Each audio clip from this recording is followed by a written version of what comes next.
now that we've had an opportunity to do an extended portrait painting, we're going to try and knock out that Alla Prima painting. Alla Prima portraiture requires the highest level of training, I think, as far as being able to observe and execute and create all of the shape, value, edge, color, and paint application all at once. You're almost responding impulsively to what you see just due to lack of time, and relying on all of your training up to this point to make the right decisions. There's not as much noodling that you can do.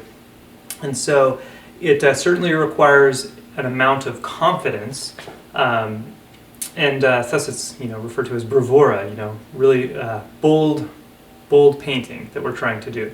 And we have to make sure we're not violating the laws of the development of the painting, as far as making sure things that are undeveloped stay undeveloped, and things that need to be resolved need to be resolved. That's a pretty big requirement in Alla Prima painting, because it's harder to go back and add information if needed, or knock down information while retaining the quality of the brushwork. It's also going to require that you have a more delicate knowledge of paint application and understanding of your materials. You need to know exactly how things are going to lay down and how long things are going to take to set up before you can layer them. If you're still uncertain about that, or if you're constantly switching materials, this is going to be pretty difficult for you. So here's our example. This is the demonstration that we give. It's an open studio at the Scottsdale Artist School, so the lighting is a little warmer than I typically set up for myself. So for the longer portrait pose, we got to see more of a white light on a model. Here we're going to see a very, very warm light on the model, very yellow. So it's going to affect some of our color decisions. It tends to look a little more monochrome if you flood a really warm light on a model, especially if that light is particularly close to the model.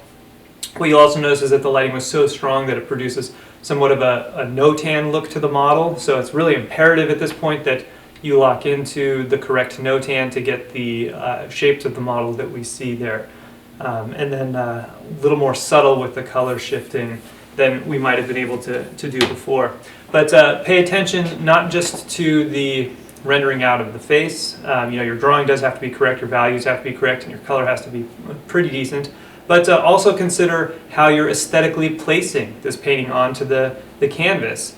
Is it going to be smack dab in the middle, or are you going to push it to one edge to the other, or up or down? How do you plan on resolving some of the surrounding peripherals?